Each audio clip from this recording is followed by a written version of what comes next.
नमस्कार, मैं वैशाली गोगी आपका स्वागत करती हूँ हमारे चैनल पर। आप देख रहे हैं खबरें फटाफट। तो दोस्तों चलिए आपकी शुरुआत करते हैं आज सुबह की गर्मा गर्म सारी खबरों के साथ। तो दोस्तों आप तो जानते ही हैं कि हाल फिलहाल में सबसे ज्यादा बातें हो रही है कोरोना वायरस और उसकी वैक्सीन को लेकर कि आखिर देश की जनता तक इसे कैसे पहुंचाया जाए, इसके ऑर्डर्स वगैरह प्लेस करना और कैसे इसकी कोल्ड स्टोरेज की जो चेन है वो क्रिएट की जाए। साथ ही साथ में हमारे देश की सुरक्षा और साथ ही साथ चीन के साथ जो तनातनी बनी है वो भी एक अहम बात है। साथ ही में इस त्योहारी सीजन में देश की जनता के लिए कई ऑफर्स भी आ रहे हैं, तो साथ ही में कई नियमों में बदलाव भी हो रहे हैं जो कि आपको जानना बहुत जरूरी है और इसके लिए आपको वीडियो एंड तक देखना होगा। तो चलिए इसके लिए सबसे पहले एक नजर डालते हैं सुर्खियों की ओर। मोदी सरकार जल्द ही करेगी एक और राहत पैकेज का ऐलान, वित्त मंत्रालय ने दिए संकेत। केजरीवाल सरकार ने माना, दिल्ली में आ चुकी है कोरोना संक्रमण की तीसरी लहर। चुनावी नतीजों से पहले आधी रात को ट्रंप ने देश को किया संबोधित, वोटों की गिनती में गड़बड़ी को लेकर जाएंगे सुप्रीम कोर्ट। हल्के लक्षण वाले कोविड-19 के साथ अलग अलग स्वरूपों की हुई पहचान। अब सिर्फ 3 डॉक्यूमेंट पर बनेगा किसान क्रेडिट कार्ड, पीएम किसान योजना से लिंक हुई केसीसी योजना। पेंशन धारकों के लिए अलर्ट, नहीं किया ये काम तो रुक जाएगी पेंशन। 31 दिसंबर से पहले जमा करें डिटेल्स। महज 50 रुपए में बनकर घर पहुंच जाएगा जेब में रखने वाला आधार कार्ड, ऐसे करे अप्लाई। जी हाँ दोस्तों, ऐसी और भी कई खबरें और अपडेट्स निकलकर सामने आ रही है जिनकी सही और सटीक जानकारी हम आपको आगे इस वीडियो में देंगे और आपको वीडियो एंड तक देखना है। साथ ही में आपसे एक छोटी सी बात ये कहनी है या फिर ये यूं ही मान लीजिए कि हमें आपसे एक रिक्वेस्ट करनी है और वो रिक्वेस्ट ये है कि इस वीडियो को बनाने में हमें बड़ी मेहनत लगती है और आप भी बड़ी मेहनत, प्यार और सब्र के साथ इस वीडियो को एंड तक देखते हैं। इसका हम तहे दिल से शुक्रिया अदा करते हैं। बस आप अपना ये प्यार और सपोर्ट हमारे साथ यूं ही बरकरार रखें और हम भी इसी तरीके से मोटिवेट होते रहेंगे आपके सपोर्ट से और बेहतर काम करते रहेंगे। इसी के साथ वीडियो को लाइक भी कीजिएगा, अपने दोस्तों के साथ शेयर भी कीजिएगा और विचार हमसे साझा करने के लिए नीचे कमेंट सेक्शन आपके लिए खुला है। आप जो चाहें जब चाहें हमसे बात कर सकते हैं। तो ज्यादा वक्त हम बातें करने में बर्बाद नहीं करते हैं, बढ़ते हैं खबरों की ओर।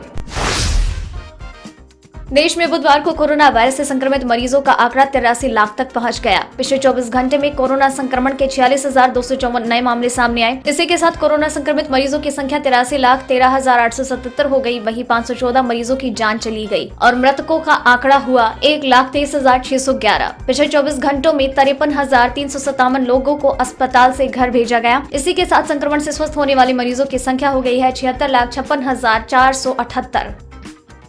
बढ़ते हैं अगली खबर की ओर। देश की अर्थव्यवस्था को बूस्ट करने के लिए केंद्र की मोदी सरकार जल्द ही एक और प्रोत्साहन पैकेज का ऐलान कर सकती है। आर्थिक मामलों के सचिव तरुण बजाज ने कहा कि वित्त मंत्री निर्मला सीतारमण कोरोना वायरस संकट से प्रभावित अर्थव्यवस्था को गति देने के लिए जल्द ही एक और प्रोत्साहन पैकेज की घोषणा करेंगी। उन्होंने कहा कि वित्त मंत्रालय अर्थव्यवस्था के विभिन्न क्षेत्रों से मिले सुझावों और अनुरोधों पर गौर कर रहा है। साथ ही खाने पीने की वस्तुओं पर छाई महंगाई के बारे में भी उन्होंने कहा है कि ये महंगाई अस्थायी है और सरकार ने कीमतों को काबू करने के लिए कई उपाय किए हैं। महंगाई काफी हद तक लॉजिस्टिक्स से जुड़ी है और नई फसल की आवक के साथ कीमतों में नरमी आ सकती है। चलिए बढ़ते हैं अगली खबर की ओर। देश की राजधानी में एक बार फिर से कोरोना के मामलों में बढ़ोतरी हुई है। मंगलवार को यहां पर 6,725 मामले सामने आए, जिसके बाद अब दिल्ली के स्वास्थ्य मंत्री सत्येंद्र जैन का कहना है कि दिल्ली में कोरोना वायरस की तीसरी वेव आ चुकी है। उन्होंने कहा कि हमने अब अग्रेसिव तरीके से टेस्टिंग करना शुरू कर दिया है, जिसके बाद आंकड़े बढ़ते हुए नजर आ रहे हैं। उन्होंने कहा कि ये पहले कंजेस्टेड इलाकों में फैला हुआ था, लेकिन अब ये अपर क्लास में भी आ चुका है। ऐसे में अपर क्लास के लोग प्राइवेट हॉस्पिटल ज्यादा चुन रहे हैं, जिसकी वजह से वहां पर बेड्स भर रहे हैं। चलिए बढ़ते हैं अगली खबर की ओर। अमेरिका में राष्ट्रपति चुनाव के परिणाम आने से पहले ही वर्तमान राष्ट्रपति डोनाल्ड ट्रंप ने अपनी जीत के जश्न की तैयारी शुरू कर दी है। उन्होंने आधी रात को देश को संबोधित किया और कहा कि साफ कहूं तो हम चुनाव जीत रहे हैं। इसके अलावा उन्होंने वोटों की गिनती में धांधली का आरोप लगाया और पूछा कि आधी रात की पेंसिल्वेनिया में वोटों की गिनती क्यों हो रही है। ट्रंप ने कहा कि वो इसको लेकर सुप्रीम कोर्ट जाएंगे। डोनाल्ड ट्रंप ने अमेरिकी नागरिकों का शुक्रिया अदा किया और कहा कि हमें बड़े जश्न की तैयारी है, हम सब कुछ जीत रहे हैं। चलिए बढ़ते हैं अगली खबर की ओर। भारत ने खरीद ली है 60 करोड़ डोज। 1 अरब टीके और पाने की कोशिश। जी हाँ, भारत ने कोरोना वायरस वैक्सीन की 60 करोड़ डोज का प्री ऑर्डर रखा है। इसके अलावा 1 अरब डोज और पाने के लिए बातचीत चल रही है। एडवांस मार्केट के एक ग्लोबल एनालिसिस में ये बात सामने आई है। इस मामले में सिर्फ अमेरिका ही उससे आगे है, जिसने 81 करोड़ डोज का प्री ऑर्डर किया है। इसके अलावा वो 1.6 मिलियन डोज और हासिल करने की कोशिश में है। एनालिसिस के अनुसार उच्च और मध्यम आय वाले कई देशों ने अब तक करीब 3.8 बिलियन डोज की बुकिंग की है। इसके अलावा और 5 बिलियन डोज के लिए सौदेबाजी जारी है। चलिए बढ़ते हैं अगली खबर की ओर। वैज्ञानिकों ने हल्के लक्षण वाले कोविड-19 के साथ अलग अलग स्वरूपों की पहचान की और पाया कि कोरोना वायरस संक्रमण 10 हफ्ते के बाद भी रोग प्रतिरोधक प्रणाली में महत्वपूर्ण बदलाव छोड़ जाता है। इस खोज से रोगियों के उपचार और प्रभावी टीके के विकास में मदद मिल सकती है। वैज्ञानिकों ने अध्ययन में 7 प्रकार के लक्षण समूहों की पहचान की, जिसमें बुखार, ठंड लगना, थकान, खांसी जैसे फ्लू समान लक्षण और नाक की श्लेष्मा झिल्ली में सूजन, छींकने, गला सूखने, नाक बंद होने जैसे सामान्य जुकाम समान लक्षण और जोड़ों तथा मांसपेशियों में दर्द जैसे लक्षण समूह भी शामिल हैं। दोस्तों, खबरों का सिलसिला अभी खत्म नहीं हुआ है, खबरें और भी बाकी हैं और आप चाहते हैं कि खबरों का ये सिलसिला रुके नहीं, आप तक खबरें लगातार आती रहे, तो चैनल को सब्सक्राइब कर लीजिए, वीडियो को लाइक कीजिए। तो चलिए ज्यादा बातें नहीं करते हैं और आगे बढ़ते हैं खबरों की ओर।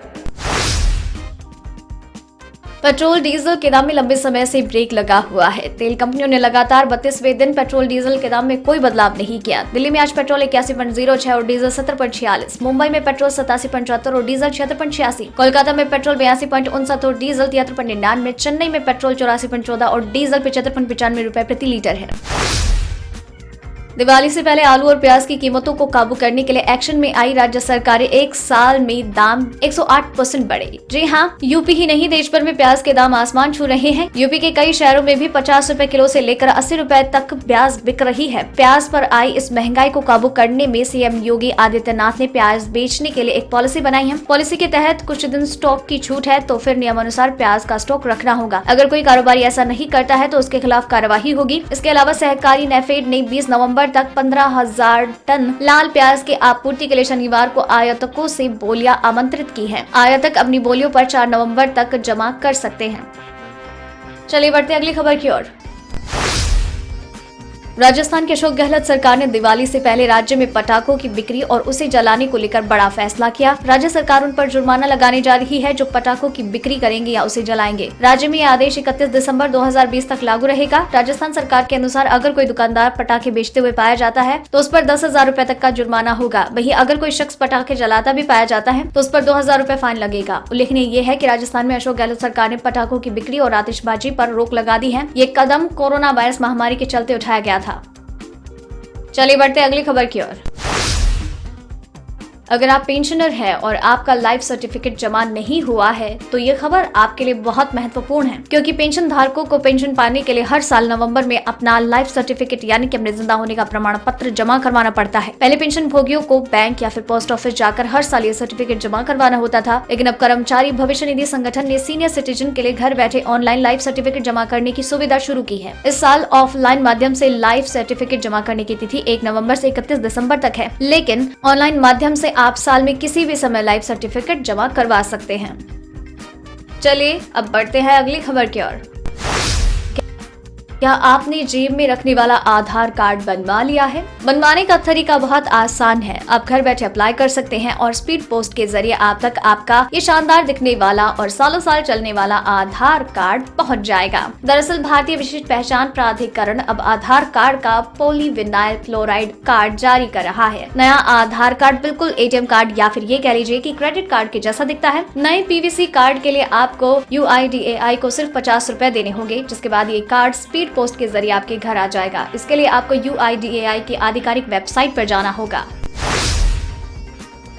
तो दोस्तों, आज की इस वीडियो में बस इतना ही। खबरों का ये सिलसिला यही खत्म करते हैं, लेकिन खबरें आप तक लगातार पहुंचाते रहेंगे और उसके लिए आपको अभी चैनल को सब्सक्राइब करना है, बेल आइकन दबाना है, ताकि आप तक सारी खबरों का नोटिफिकेशन आता रहे। वीडियो पसंद आई हो तो इसे लाइक कीजिए, अपने फैमिली और फ्रेंड्स के साथ शेयर भी कीजिए, ताकि दूसरी खबरों और अपडेट्स के लिए चैनल के साथ बने रहिए। और साथ ही अगर आपने वीडियो एंड तक देखा है, देन मेक श्योर कि आप अपना नाम मेंशन करें और अपने विचार हमसे साझा जरूर करें। धन्यवाद।